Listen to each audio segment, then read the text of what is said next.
श्रीमद् भागवत गीता सार कथा। इस भागवत गीता सार कथा में सुख दुख का वर्णन किया गया है।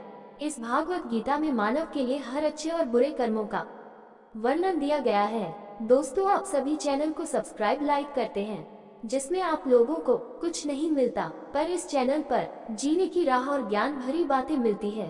तो आपसे निवेदन है कि हमारे चैनल को आप सब सपोर्ट करें और हौसला दें कि हम आप लोगों के लिए अच्छा ज्ञान, अच्छी बातें और अच्छे राह पर चलने के लिए अच्छा ज्ञान आप सबके लिए पहुंचाता रहूं। नमस्कार मित्रों, आप सबका हमारे चैनल पर स्वागत है। दोस्तों, इस चैनल पर सारे वेदों का ज्ञान मिलेगा। भगवत गीता अध्याय 7 श्लोक 8। रसोहम पशु कौन्तेय प्रभास्मि शशि सूर्ययो प्रणव सर्ववेदेषु शब्द हे पौरुषं ऋषु। रसोहम अप्सु कौन्तेय प्रभास्मि शशि सूर्यः प्रणवः सर्ववेदेषु शब्दः हे पौरुषं ऋषु। रसद स्वाद अहम मैं, अप्सु जल में, कौन्तेय कुंती पुत्र अर्जुन, प्रभा तेज अस्मि मैं हूँ, शशि सूर्ययो चंद्रमा और सूर्य का, प्रणव पवित्र अक्षर हूँ, सर्व सब में, वेदेषु वेद शब्द ध्वनि, हे आकाश में, पौरुषम क्षमता, नृषु मनुष्यों में। रसोहम अप्सु कौन्तेय प्रभास्मि शशि सूर्यः प्रणवः सर्ववेदेषु शब्दः हे पौरुषं ऋषु।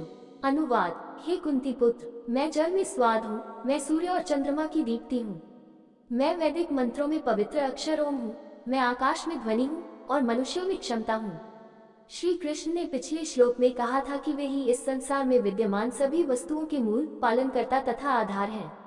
अब वे इन 4 श्लोकों में इसे और अधिक स्पष्ट करते हैं। हम जो भी फल खाते हैं उसका मीठा स्वाद उसमें फ्रुक्टोज या फलों की चीनी की मौजूदगी की पुष्टि करता है। इसी तरह श्री कृष्ण बताते हैं कि वे अपनी ऊर्जा के सभी रूपों में मौजूद हैं। वे कहते हैं कि वे पानी में स्वाद हैं। इसका क्या मतलब है? पानी का अपना कोई स्वाद नहीं होता, फिर भी ठोस पदार्थ, आग और गैस जैसे अन्य पदार्थों को अपना स्वाद बनाए रखने के लिए तरल पदार्थ की आवश्यकता होती है। क्या आपने कभी अपनी सूखी जीभ पर कोई ठोस खाद्य पदार्थ रखने की कोशिश की है? क्या आपको कोई स्वाद महसूस होता है? जब हमारे मुंह में लार ठोस पदार्थ के कुछ हिस्से को घोलती है, तभी हमें जीभ पर स्वाद कलिकाओं द्वारा महसूस किया जाने वाला स्वाद महसूस होने लगता है। आखिर पानी के स्वाद को पानी से कौन अलग कर सकता है? इसीलिए श्री कृष्ण कहते हैं कि वे पानी में स्वाद हैं। पानी का यह अंतर्निहित गुण है कि वह सभी पदार्थों का स्वाद अपने में समाहित कर लेता है। पानी के बिना स्वाद नहीं होगा। इसी तरह आकाश अंतरिक्ष ध्वनि के लिए वाहन के रूप में कार्य करता है।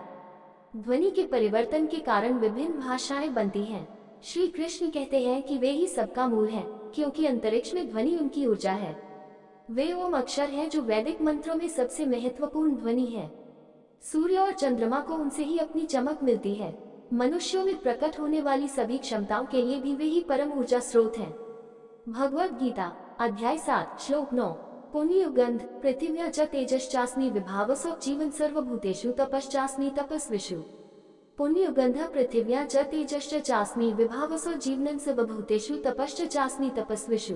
पुण्य शुद्ध, गंध सुगंध, पृथिव्या पृथ्वी का, च तथा, तेज तेज च तथा, अस्मि मैं हूँ, विभावसो अग्नि में, जीवनम प्राण, सर्व सब में, भूतेषु प्राणियों में, तप तपस्या, च तथा, अस्मि मैं हूँ, तपस्विषु तपस्वियों का।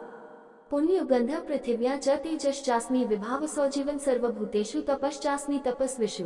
अनुवाद: मैं पृथ्वी की शुद्ध सुगंध हूँ, अग्नि का तेज हूँ, मैं सभी प्राणियों में जीवन शक्ति हूँ तथा तपस्वियों की तपस्या हूँ। पिछले श्लोकों के क्रम में श्री कृष्ण घोषणा करते हैं कि वे ही सभी चीजों के स्रोत और सबसे महत्वपूर्ण घटक हैं।